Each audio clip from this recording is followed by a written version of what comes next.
Talk about why we started the show, I guess. You want to? Well, yeah. So, first, just kind of welcoming to the BULLCAST. Yep. It's really just, we're talking Random. a lot of bull. Yeah. Random. Just random. Very random. You will not understand the cohesion of it. They're like stories that make sense, but they don't. Yes. Yeah. Pretty much. And they grow as you go. Yes. And it's almost, I've kind of seen it as like, we almost play this chess match of who's going to crack first and start laughing. Pretty much. And so, and the way it came about was, this is what we do in public, and pretty much. Yeah. And essentially, I mean, and I guess people find it kind of funny in public, even though it was like one or two people standing next to us, both of our wives. And they thought it was funny. Yeah, so they must be right. It's right. That's right. There's got to be something there. So yeah. So it goes something like this. We'll just do a quick little example. So back in the day when I started the Dasani company, right, and I had all those people working for me, and they invented the water. Yes. That we use in Dasani, which is I think the formula was H2O. HO2. HO2. Yeah, I that's think is right. what you're thinking. That's right. We started with that. Yeah. And then we ended up finally having H2O. And then we mutated from there to, of course, liquor. Yeah. And now that's all we manufacture is flasks. Yeah. And I think, I just wish you got more credit for just hammering down that whole formula. Yeah, of the flask, because it was wood. Yeah. And we noticed that after a while, the wood would crack because you put it in your back pocket and you take it fishing. And then we moved on from there. We used paper that was wax coated because it was more like pliable. Mm-hmm. That didn't work. And then we just went from there straight to aluminum, titanium, carbon fiber. And then you can get some real exotic metals like titanium, uranium, and of course plutonium lined. I'm a big uranium guy. Yeah, guilty as charged. That's me. I'm a big uranium guy. So it adds that like that smoky taste. Yeah, you get the little to your tingle, water. You get a little tingle inside. Mm-hmm. Well, and it's frustrating for me being your friend and seeing everybody, degrading. I think your most important invention to date. Yeah. For me, for most people, it's water. Right. Always at the top. Bottled water. You're acting. Yeah. For me, it's obviously flask. Yeah. Flask. Yeah. Alcohol. Yeah. Water. Right. And so I mean, because without the flask, what really do we have? So yeah. It's one of those things. I'm kind of an amateur. I mean, well, your family comes from the same line. You guys invented, what was it? Was it the beer keg or the pump that goes on it? What's that? We invented. So we invented the rivet that allows the beer pump to be attached to a keg. Right. Which. Right. Yeah. So therefore, we made both the keg and pump. Yeah. Usable. Because without a pump, the keg is useless. Right. Without being able to attach to a keg, the pump is useless. Exactly. So our single rivet, our motto is actually one rivet can change the world. Right. Well, and we truly believe that. And the thing is, and a lot of people don't know this, but you just got a puppy. Yes, right? I did. Yeah. And you have been nursing it. Well, yeah, and I love my puppy. Yeah. And I think the only downside is just nursing, and it's a struggle, and I think.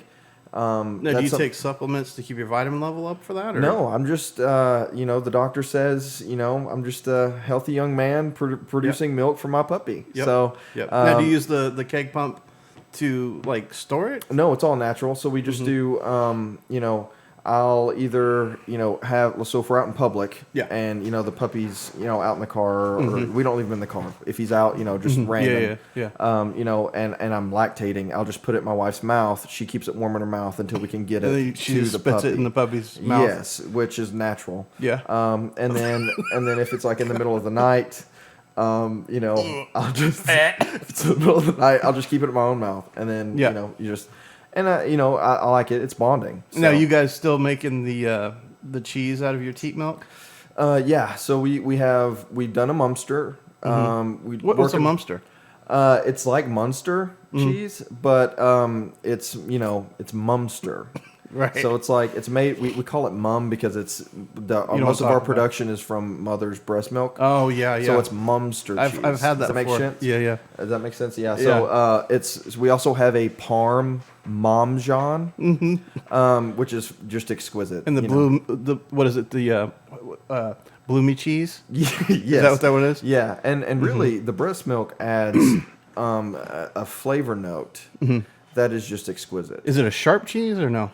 It's soft. It depends on the person producing, first of all. Right. And I say person because I produce for my dog, and Well, I did the same thing when we had the pygmy albino ponies. Yes. And their mom got hit by that truck hauling all the turkeys. Yeah. And we had no choice. So I had problems because I couldn't lactate enough. So my wife joined in, and luckily our dog at that time was in heat because we had like 3 puppy farms, and so I would just keep the dogs circulating and feeding the pony. So it worked out pretty good. But yeah, I know what you're saying. It's hard. Well, and it's hard because I just wanted to start it off. I just did one side. Yeah. Just letting that one side. Do you get tender? I do. Well, his teeth are just so darn sharp. I know, right? Yeah. And and it draws blood. But yeah. And I haven't showered in weeks because it's so excruciatingly painful. Yeah. But it is nice just to see him Put grow. chapstick on that; it'll help quite a bit. I don't use. But you have to get it with the SPF 15. I can't. Just for personal reasons, I can't use religious. chapstick. Yeah, mostly religious. Yes, mostly. Yeah. It's and other legal reasons. Yes, I can't use chapstick in public anymore. Right. But yeah. It's been. I know what you mean. It's been a redeeming journey to have a young man really just come into his own. Yeah. Well, especially in this day and age where you can be who you are. And if that's a lactating male that feeds his puppy, that's what you are. I think, and I think anybody that disagrees is wrong. Agreed. And first off, I think they're missing out because it's been the most beautiful things. When I'm sitting in bed, and I'm sitting here, and I have my pup on my teat. Yeah. Sipping here. Suckling. Just suckling. I'm drinking. Now, does your dog do that thing with his paws where it's like this? He doesn't have paws, but yes, he would probably. Yeah. I don't know. They said it was prosthetics. Well, they said it was from malnutrition. I don't know, but he should be getting everything he needs from my breast milk. I don't know why, but yeah. So that's the thing. It's a process, but it's been beautiful. Oh yeah. I'm excited. Yeah. So. Same with me. Yeah, I'm just a big milk guy in general. Yeah. So, what's your favorite kind? Like cereal milk? That's cow's milk, right? No. See, well, you don't see. Do you see cows drink pig milk? I never do. No. That's the thing. Do you see? Anybody else drink any other milk? No. So I do human milk. Mm-hmm. It's healthy for me. It tastes great. Did you and it's easy still to have that the human milk farm, right? Yeah. Well, it's a great way to get people working. Yeah, of course. Anyone can do it. And we're really trying to change the way the whole field is looked at because it's predominantly a female market, the breast milk industry. Right. And we're trying to change that with us. We just bring guys in. It doesn't matter where you're from. Doesn't matter your background. Doesn't matter your background. But the background does affect flavor. So we have some. We have like a questionnaire, like what they ate that day, or how do you? No, it's just more like something reoccurring in their diet. So we have a very exquisite, like a bourbon infused breast milk from a couple. I like the smoked honey. Yeah, from like a good. Yeah. The bourbon is very popular because we have like a couple middle aged men just really like. Or if they're really into Scotch, you can taste that just right at the end. The finish. Yeah. And then like if you're a little bit more adventurous, you let it sit out for a little bit. It gets a little bit more texture. A little. I call it creamy. Right. And you just you drink it, you chew it up, and then down the hatch. It goes, yeah. And it's good stuff. Yeah. So, we're just trying to present opportunities to everybody. That's awesome. That's what we're all about. My new business is going pretty good. I mean, we started with the the artificial parts. I hate to be so general about it, but we only manufacture artificial parts. Just parts to anything? Anything, yeah. It's if you have a name brand product, let's say like you had, like a nice timepiece, right? And it broke. Well, you come see us and we'll give you one that's artificial. It's not real. We don't use the word replica, because that's frowned on, but we call it artificial. So like, again, you need a watch, you need a car parts, hair pieces, tattoos, all replica artificial. That's awesome. Mm-hmm. Yeah. I mostly deal in, aside from breast milk, I do a lot of abstract things. Mm-hmm. Art? No, it's similar to you, and I think that's kind of where we met. Was we were competitors. Mm-hmm. You were giving, artificial. I was giving abstract. Well, that was at the Strongest Man competition. Yes. Well, we didn't. We don't normally do. We don't actually give them an actual tangible item. Oh, it's just right. abstract. Oh, okay. So you say, like, if I was to give you this part, you need.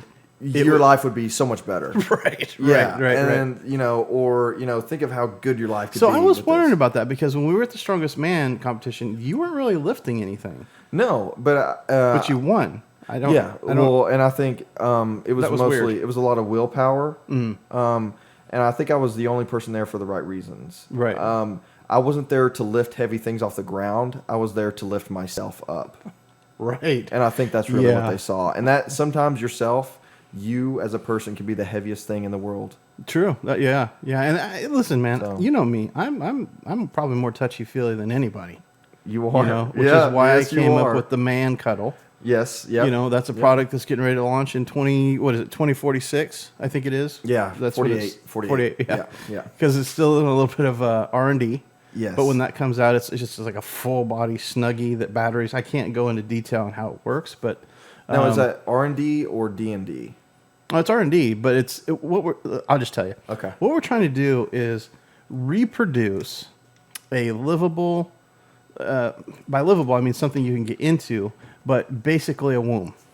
Okay. Okay. And the thing we're struggling with is we don't have a womb that big.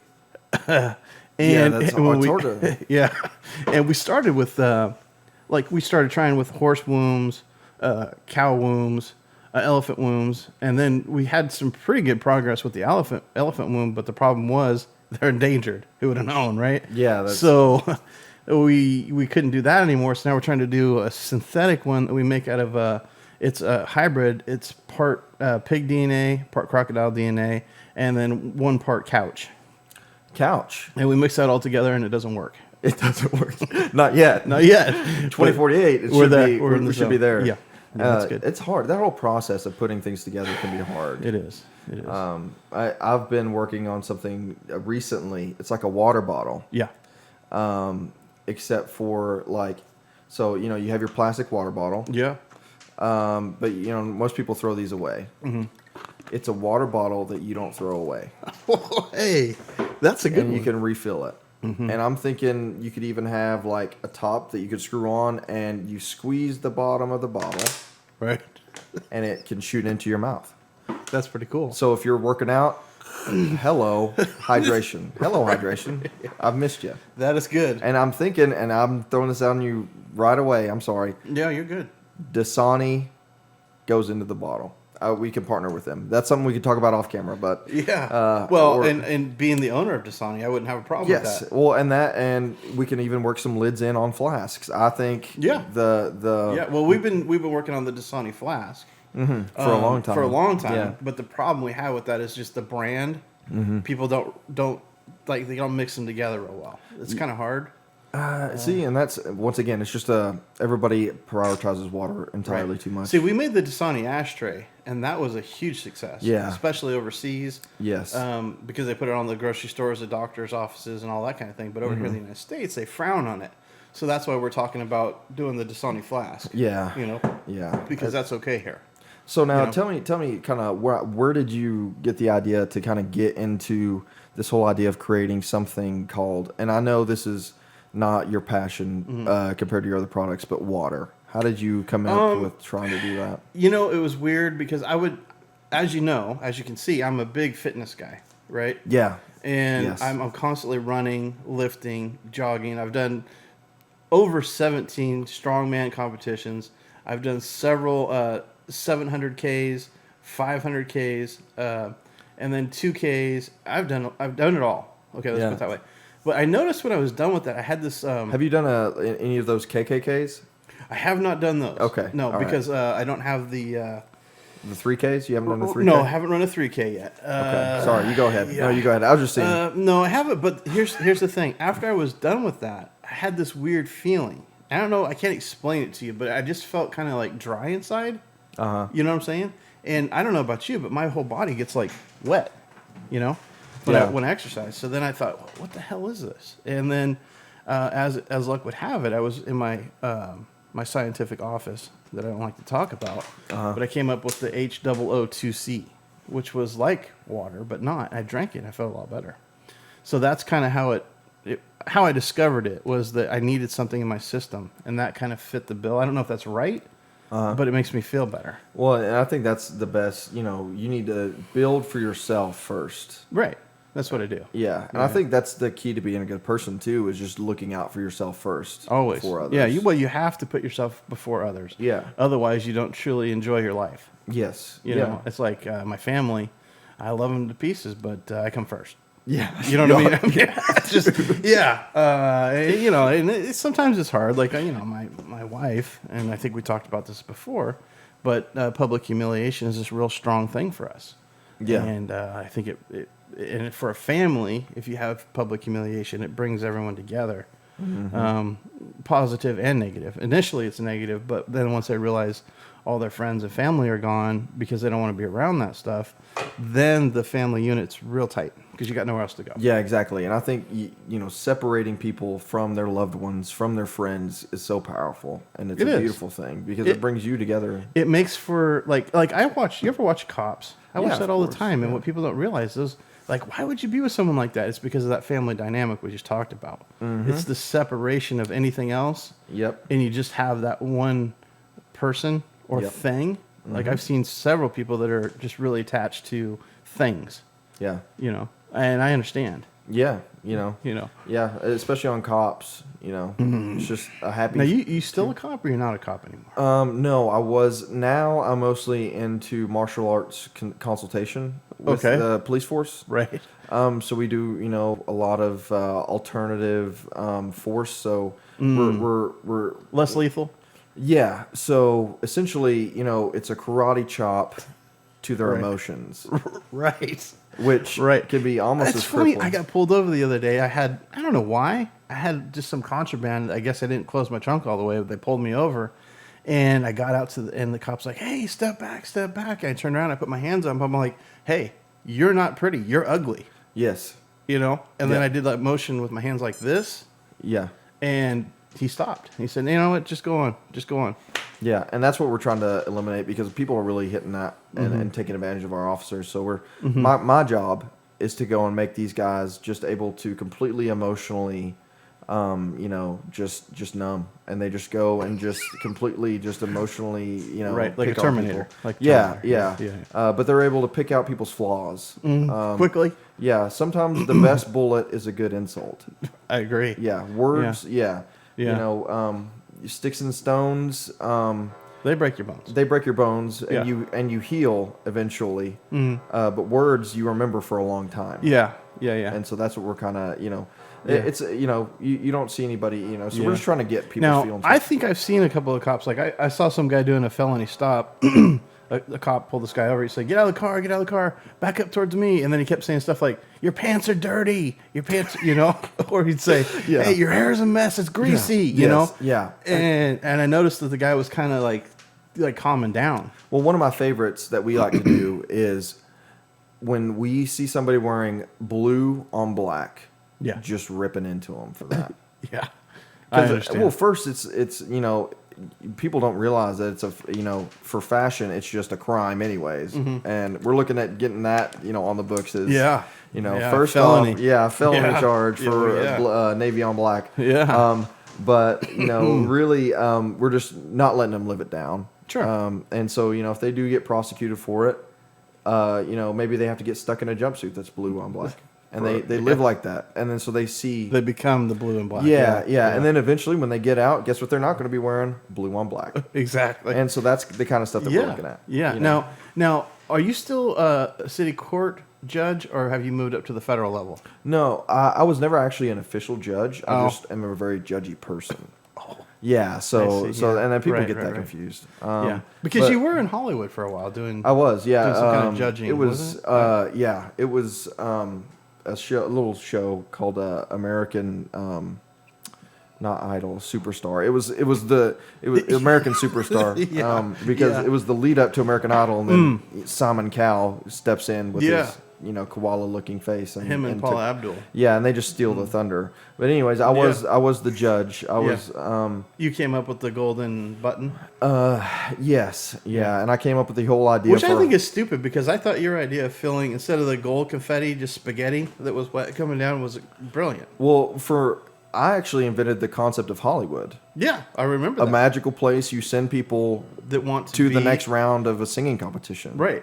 And that's kind of the basis of Hollywood, and then that's what built that city. Because let's face it, if you're in Hollywood, you want to be a singer. Yeah. Hollywood is the world capital for country music, and so that's why you go there. There's a reason Dolly Parton lives there. Yes, exactly. Yeah. And then but I think showbiz was rough. Oh yeah. It's pretty tough. Yeah. But I don't need to tell you that. Yeah, I know. Well, I took a crack at it. I had some success. I mean, I had a couple of Grammys, a few Oscars, but nothing to talk about. You know what I mean? Yeah. Of course, I wrote, Titanic, Pearl Harbor, Back to the Future, and 2 of the Star Wars trilogies. But I don't really talk about that much because I don't want to be defined as that guy. Well, and then you never really had that breakout film. Right. So it's hard. Right. Yeah, that's hard because... Right. I mean, I had big budgets and everything, but it just never... Yeah, big budgets for independent films. Right. Right. Star Wars is one of my favorite, indie films. Yeah, but no one's really Lord of the Rings. Yeah. Yeah. And so anyways, that's why after that, I went ahead and opened up the Disney franchise. That was a smart move. I think so. That was tough. Yeah. That was tough, man. I had to make up this fake character, Walt Disney, just to kind of is from because I didn't want the heat from that. I don't want people to say, "Hey, can I get free tickets?" You know what I mean? Hey, I want to get some Mickey ears. And blah, blah, blah. Yeah, nah. And for me, it was just a personal goal that I set, just a small, personal, achievable goal that I wanted to set for myself. And once I achieved it, of course, instantly sold it to America Online and moved along. Yeah, and I think. That was kind of my inspiration. And this is why I'm so excited to be sitting down and doing this. You really were my inspiration for creating Wrangler jeans, and I kind of took your inspiration. Well, David Hasselhoff was my model for those. Really? Back in his Knight Rider days. I don't know if you ever noticed that, but that's all he wore. He'd wear we used to use what I called quadruple denim, right? And we would press the crap out of it, so it was just straight and hard. And he would wear those in every episode. And I said, "Hey, man.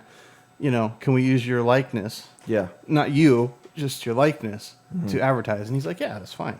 Well, for me, David Hasselhoff was a huge influence because, I am a quarter Filipino, and to see a Filipino like David Hasselhoff so prominent in American television, especially in Baywatch, was amazing. Yes. Yeah.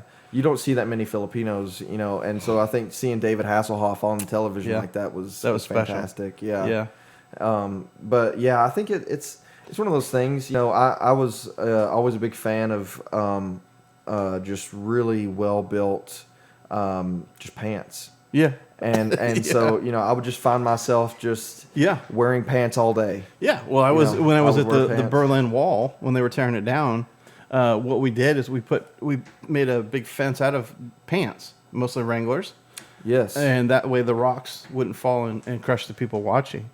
And that seems tough to do. It was, but we used the quadruple denim, so it was not a problem. Okay. So what differentiates quadruple from normal denim? Well, if you take like your regular pair of Levi's, right, you can rip that pretty easy. So what we do is we take a denim, and then right behind that, saran wrap. Right behind that, what we do is we infuse it with catnip, and then another layer of denim, then some chocolate wrappers, and a plastic bag, and then denim again. And for recycling purposes, we'll also find cigarette butts on the road, and we compress them into like a compression. Yeah, almost like particle board almost. Right. Yeah. And put that in. Yeah. There it is. Yeah. I think that's awesome. Yeah. Well, because like you're serving the earth too with of course. They're great pants. But you know, you're making a difference. Yeah, you're making a difference. You're changing things. You're making. You know what I mean? Yeah. See, and that's why I'm such a big fan of plastic. Oh yeah. You know, you're just drink it once. And I agree with everyone. Look, let's get rid of the plastic straws. These are not the problem. It's the straws. Yes. You know what I'm saying? Yeah. Let's make everything else out of plastic. You get rid of the damn straws because I can't stand. Dude, you know how many times I've walked out to check the mail and it's hip high in plastic straws? Yes. I can't have it. Yeah. So I was glad to see them get rid of those. Yes. Those damn plastic straws. Yeah, because I think that is the most pressing issue. Oh yeah. That we have today. And people don't realize that, you know. They I don't know. It's a huge problem. My dog comes back, she's covered in them. She's got them everywhere, you know. That's the one thing, because that whole plastic straw movement got started on the platform that I created, which was Facebook. Yeah, I remember that. And but you know, some people just take a video of a sea turtle with a plastic straw on its nose, and everybody's thinking that's the big deal. Yeah, yeah. For me, I wanted Facebook just to literally be a book of faces. Yeah. Yeah, I know. When you made it, you're like, dude, I got the best idea. I'm like, what's up, man?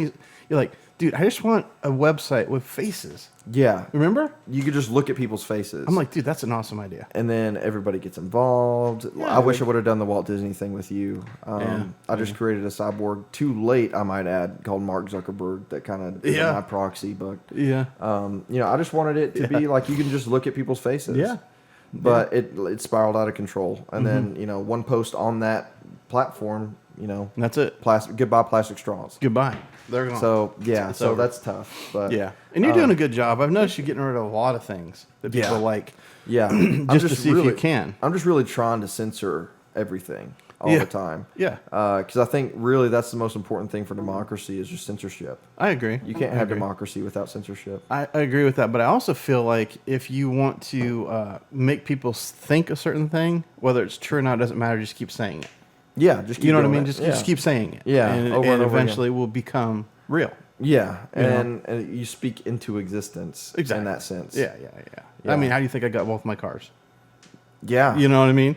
That's true. Yeah. Yes. Yeah. So I just kept saying it, and one day I woke up and there they were. I mean, of course, we all know that my uncle owns Ford, you know, but I don't drive them. They're garbage. I only drive Nissans. Nissans. Yeah. Yes, I love Italian. Well, I do too, and they make a wicked awesome soup. Yeah. Oh, yes. Yeah, the Nissan soup. Yeah. I'm more of a. I'm not a big soup guy. Are you not? No, I'm more of a yogurt kind of guy. I'm sorry, shameless plug. Sorry, breast milk yogurt. I'm sorry, shameless plug. Yeah. But Mo yogurt. Yeah. So but it is interesting. We live in a very interesting world. Yeah. I am going to be starting a new company soon, and I'm only going to be selling naturally derivative antibiotics made from decomposing salad and tomatoes. Really? Now, how did you stumble upon that? I actually, my dog had a really bad urinary tract infection because she kept on eating crickets. And I think the little pricklies on their legs were getting stuck in her urinary tract. She smelled really bad, and I didn't want to feed her. I was hoping she'd just pass on, so I started feeding her lettuce and rotten tomatoes, and she got over it real quick. Yeah, I've always been a big fan of lettuce and rotten tomatoes. I would almost prefer just completely fermenting them together. Or are you doing fresh lettuce and rotten tomatoes, or? No, I take them both and I just kind of dice them, but I don't use a knife. I use a coat hanger and just kind of, you know how you do. Yeah. I use my hands, but that's different. Yeah. But then I throw them into a big vat with a little bit of vinegar, a hint of salt, and some rosemary.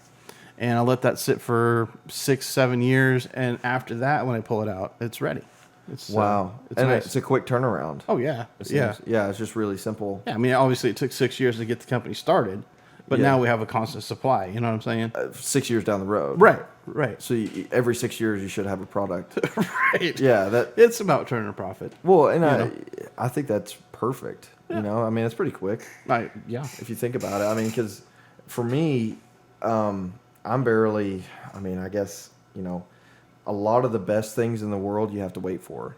Of course. And I think that's why puberty. I think that's why McDonald's is not very successful. Oh, agreed. Because you go to the drive-through, you get your food right away. It's quick. It's quick. Yeah. I only go to places that are slow in the drive-through and give you an incomplete order. Yes. Because they want you to come back. It's marketing. Yeah. You know, you leave. And they're playing that game. Yeah. And we see it. I don't know no French fries. He'll be back. You know what I mean? Yeah.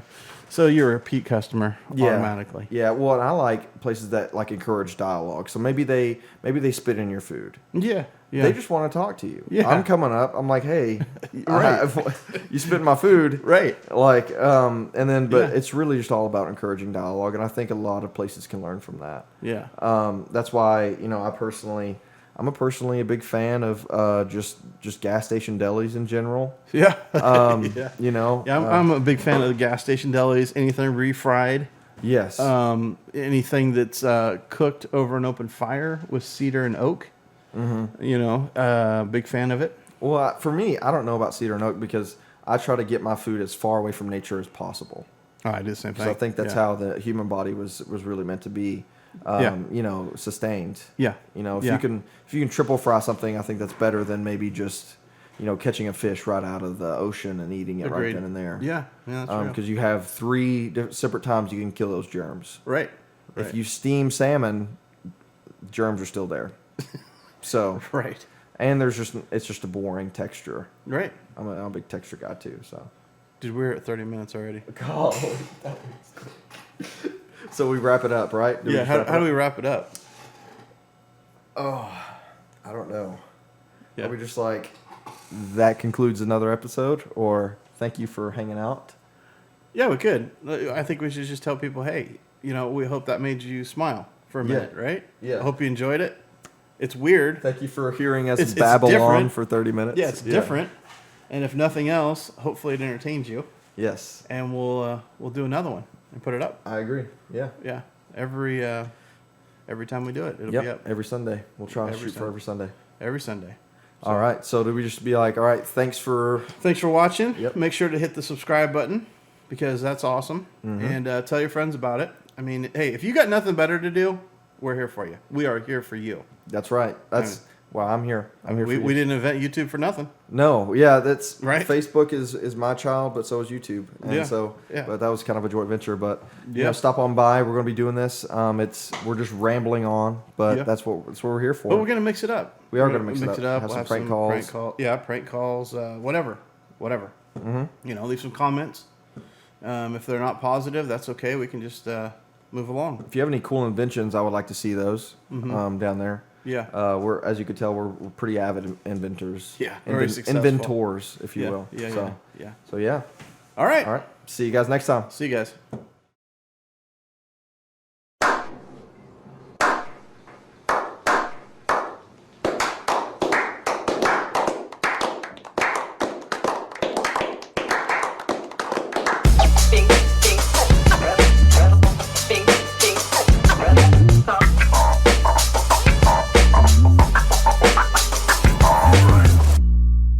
Ladies and gentlemen, thank you so much for flying with us.